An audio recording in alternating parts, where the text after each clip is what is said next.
नमस्कार. नवराष्ट्र नववार्तामध्ये मी दीपक मोरे आपलं सर्वांचं स्वागत करतो. या विशेष कार्यक्रमात विविध क्षेत्रात काम करणाऱ्या मान्यवरांशी आपण चर्चा करत असतो.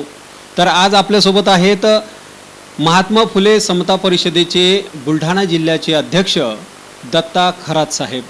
आपण त्यांच्यासोबत आज चर्चा करणार आहोत आणि त्यांच्याकडून जाणून घेणार आहोत या संघटनेच्या माध्यमातून काय कामं केली जातात आणि काय त्यांच्या शासनाकडे मागण्या आहेत. सर, आपलं नवराष्ट्रामध्ये स्वागत आहे. धन्यवाद. आपल्या सर्व प्रेक्षक आणि जे आपल्या चॅनलचे जे वाचक आहेत त्यांना शुभेच्छा देतो आणि त्यांना धन्यवाद देतो. सर, मला सांगा की आपण समता परिषदेच्या माध्यमातून गेल्या अनेक वर्षापासून आपण जिल्ह्याचं पद या ठिकाणी भूषवलेलं आहे आणि कामही आपलं त्या ठिकाणी सुरू आहे. तर आपण कधीपासून या संघटनेत जुळलात आणि काय नेमके कामं जिल्ह्याभरात चालतात त्याबद्दल? माननीय नामदार छगनराव भुजबळ साहेब यांनी शिवसेना सोडल्यानंतर ओबीसीच्या मुद्द्यावर त्यांनी 1991ला शिवसेना सोडली आणि 92 साली त्यांनी 93 साली त्यांनी अखिल भारतीय महात्मा फुले समता परिषदेची स्थापना केली आणि तेव्हापासूनच आम्ही नामदार छगनराव भुजबळ साहेबांच्या नेतृत्वामध्ये फुले शाहू आंबेडकर यांच्या विचारानं प्रेरित होऊन या ओबीसी समाजासाठी, उपेक्षित समाजासाठी, भटक्या विमुक्त समाजासाठी त्यांच्या समस्या शासनापर्यंत पोहोचवण्यासाठी अनेक आंदोलनं, उपोषणं, मोर्चे, निवेदनं देऊन ह्या प्रश्नांना आम्ही वाचा फोडण्याचं काम आदरणीय भुजबळ साहेबांच्या नेतृत्वामध्ये गेल्या अनेक वर्षापासून आमचा हा लढा सातत्यानं सुरू आहे. आणि त्यामध्ये मग शेतीविषयी काही गोष्टी असतील, ओबीसी विद्यार्थ्यांचे काही प्रश्न असतील, शिष्यवृत्तीचे काही प्रश्न असतील, भटक्या विमुक्तांचे काही प्रश्न असतील, साध्या गोष्टी होत्या की ज्या शासनापर्यंत पोचत नव्हत्या. म्हणजे मुलामुलींना खेड्यातून शहरामध्ये शिक्षणासाठी जाताना टीच्या बसेसच्या ज्या पासेस आहेत त्यासुद्धा त्यांना वेळेवर मिळत नव्हत्या. अशा ठिकाणी आम्ही कंट्रोलर पॉईंटला जाऊन, DCकडे जाऊन शासनाला पत्र देऊन त्याची जनजागृती केली आणि आता त्याच्यामध्ये खूप बदल झालेला आहे की आता टीच्या पासेससाठी मुलामुलींना रांगेत उभं राहायचं कामच नाही. त्यांना गेल्याबरोबर पास मिळते. त्या ठिकाणी जो काही त्यांना विलंब व्हायचा, त्यांना त्रास व्हायचा, तो सुद्धा कमी झाला. त्यानंतर शैक्षणिक जे काही उत्पन्नाचे दाखले असतात, कास्ट सर्टिफिकेट काढणे असतील, शाळेचे काही इतर फॉर्म भरणे असतील, त्याच्यामधील मोठ्या प्रमाणात मुद्रांक शुल्क त्यांना लागायचं. त्याच्यासाठी एक आम्ही लढा उभा केला आणि त्याच्यामध्ये सुद्धा आम्ही यश प्राप्त करून घेतलं समता परिषदेच्या माध्यमातून. तो मुद्रांक शुल्क जो लागायचा तो पूर्णपणे माफ झालेला आहे. 10 रुपयाच्या स्टॅम्प तिकिटावर आज त्यांना शाळेसाठी म्हणजे शिक्षणासाठी लागणारा कुठलाही दस्तावेज फक्त 10 रुपयामध्ये त्या ठिकाणी मिळतो. आणि जर तो कोणी देण्यासाठी टाळाटाळ करत असेल तर मी माझा नंबर तुमच्या माध्यमातून आपल्या नवराष्ट्रच्या चॅनलच्या माध्यमातून त्यांच्यापर्यंत पोहोचवतो. विद्यार्थ्यांना जर या बाबतीत काही अडचणी आल्या तर त्यांनी आम्हाला कॉन्टॅक्ट करावा. त्यांना ताबडतोब त्या ठिकाणी जिल्ह्यामध्ये कुठेही असू द्या, कुठल्याही तहसीलला, बुलढाणा जिल्ह्यामध्ये कुठल्याही तहसीलला जर त्यांना ती अडचण आली तर ती एका मिनिटात आम्ही सोडवतो. दुसरा महत्त्वाचा मुद्दा की जे ओबीसीचे विद्यार्थी म्हणजे डिप्लोमा ज्याला आपण म्हणतो म्हणजे व्यावसायिक शिक्षण, त्या व्यावसायिक शिक्षणामध्ये अनेक पार्ट आहेत खूप. म्हणजे त्याच्यामध्ये जवळपास 70-72 ट्रेड आहेत आणि त्याच्यामधले काही ट्रेड हे त्या शिष्यवृत्तीतून वगळण्यात आले होते. तो मुद्दासुद्धा आम्ही लावून धरला आणि ते जे वगळण्यात आलेले होते ते सर्व परत त्यांना त्याच्यामध्ये घ्यायला लावले. परंतु दुर्दैव असं आहे की ज्या 2-3 वर्षासाठी ते वगळल्या गेले त्या 2-3 वर्षात ज्या मुलांचं नुकसान झालं ते कधी भरून न निघणार आहे. कारण त्यांचं वय निघून गेलं आणि परत ते लागू केलं. म्हणून ते ज्या कोण्या अधिकाऱ्याने केलं असेल त्याच्याबद्दल तो संताप आमचा कायमच राहणार. दुसरी गोष्ट, ओबीसीच्या कोट्यातून कर्मचारी निवडल्या जातात किंवा त्यांच्या नियुक्त्या होतात, परंतु पदोन्नतीमध्ये त्यांना त्या ठिकाणी प्राधान्य दिले जात नाही.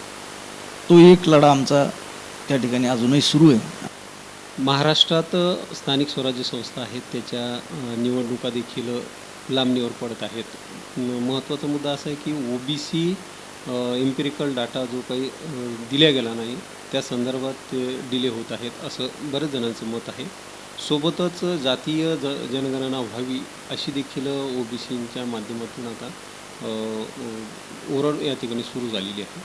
तर कसं बघताय एकंदरीत या प्रश्नावर? असं आहे की 2010मध्ये आमच्या समता परिषदेचे आमचे मार्गदर्शक तत्कालीन खासदार आदरणीय समीर भुजबळ यांनी संसदेमध्ये हा जनगणनेचा मुद्दा त्या ठिकाणी जातीने जनगणनेचा मुद्दा उपस्थित केला आणि त्या मुद्द्याला स्वर्गीय गोपीनाथ मुंडे साहेबांनी तात्काळ पाठिंबा दिला. जवळपास 100 OBCचे खासदार विविध पक्षाचे विविध राज्यातले हे त्यांच्या पाठीमागे उभे राहिले आणि मनमोहन सिंग सरकारनं त्यावेळेस जातनिहाय विशेष जाती जनगणना करण्यात येईल असं सभागृहामध्ये जाहीर केलं आणि 2011ला ती विशेष जाती जनगणना त्या ठिकाणी करण्यात आली. परंतु त्यानंतर 2014मध्ये सरकार बदललं आणि तो डेटा तसाच त्या ठिकाणी पडून राहिला आणि आत्ता ज्या स्थानिक स्वराज्य संस्थेच्या निवडणुका ह्या मुदत संपल्यानंतरसुद्धा म्हणजे 2 वर्ष जवळपास आता मुदत होऊन त्यांचे जवळपास पूर्ण झाले आणि तरीही त्या निवडणुका होत नाहीत. त्याच्या पाठीमागचं कारण असं आहे की सुप्रीम कोर्टामध्ये तो OBCच्या आरक्षणाचा 19% आरक्षण आम्हाला मिळायला पाहिजे OBCंना, परंतु ते सुप्रीम कोर्टामध्ये डेटा नसल्यामुळे इम्पेरिकल डेटा त्या ठिकाणी नसल्यामुळे ती संख्या निश्चित होत नाही आणि म्हणून कोर्टानं त्याच्यावर तो हे दिलेलं आहे की जोपर्यंत डेटा मिळणार नाही तोपर्यंत आणि शेवटी उच्च न्यायालय त्यांना आपण काही सांगू शकत नाही.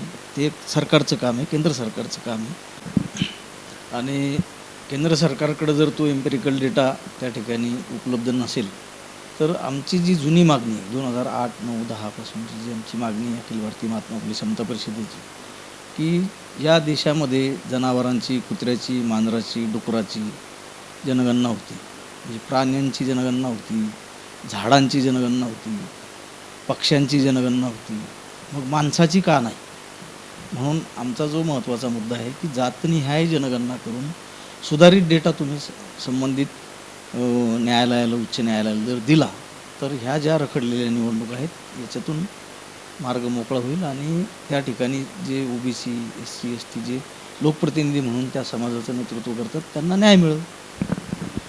सर, एक शेवटचा प्रश्न असा आहे की जिल्ह्यात किती लोक जुळलेले आहे आपल्यासोबत आणि जवळपास विद्यार्थ्यांचे प्रश्न आहेत ते मार्गी लागले आहेत का? शासनाकडं तुमची समता परिषदेच्या माध्यमातून काय मागणी आहे की बुलढाणा जिल्ह्यातच नव्हे तर संपूर्ण महाराष्ट्र आणि महाराष्ट्राच्या बाहेरसुद्धा म्हणजे संपूर्ण देशभर जवळपास 18-19 राज्यामध्ये अखिल भारतीय महात्मा फुले समता परिषदेचं कार्य हे अतिशय जोमानं सुरू आहे आणि राहिला प्रश्न महाराष्ट्रामधील या विद्यार्थ्यांचा तर माननीय नामदार छगनरावजी भुजबळ साहेब यांच्या माध्यमातून महाविकास आघाडीचं सरकार असताना महाज्योती नावाची एक संस्था महाराष्ट्र शासन पुरस्कृत त्या ठिकाणी स्थापन केलेली, ज्याच्या माध्यमातून OBC विद्यार्थ्यांना उच्च शिक्षणासाठी, पदव्युत्तर शिक्षणासाठी आणि विदेशातसुद्धा त्यांना जर शिक्षण घेण्यासाठी जायचं असेल तर त्याच्यामध्ये निधीची तरतूद केली गेलेली आहे. त्यांना तेवढा निधी त्या माध्यमातून त्या ठिकाणी मिळतो. वसतिगृहाची सुद्धा त्या ठिकाणी तरतूद केली गेलेली आहे. परंतु ह्या तरतुदी करत असताना अजूनही जिल्हावाईज वसतिगृह मुलामुलींची झालेली नाही आहेत.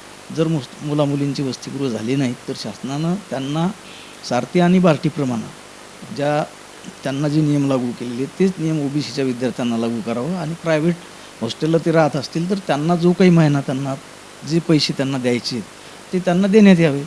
आणि दुसरा मुद्दा जो महत्त्वाचा आहे की शिक्षणामध्ये जसं OBCंना आरक्षण, नोकरीमध्ये जसं आरक्षण तसं पदोन्नतीमध्ये नाही ना. पदोन्नतीमध्ये त्यांना फायदा होत नाही म्हणून तो एक मुद्दा महत्त्वाचा या ठिकाणी मार्गी लागला पाहिजे आणि त्या माध्यमातून आमचा लढा हा अविरत सुरू आहे. निश्चितच सर, OBCंचे प्रश्न घेऊन या ठिकाणी अखिल भारतीय समता परिषदेचं काम हे जोमात या ठिकाणी सुरू आहे. जिल्ह्यात देखील मोठं आंदोलन मागच्या काळात खरात साहेबांच्या माध्यमातून त्यांच्या नेतृत्वात मोठमोठे आंदोलन देखील या ठिकाणी झालेले आहेत. यासह पुढच्या भागात नवीन व्यक्तींसोबत आपण पुन्हा भेटूया. तोपर्यंत नमस्कार. नवराष्ट्र, बुलढाणा.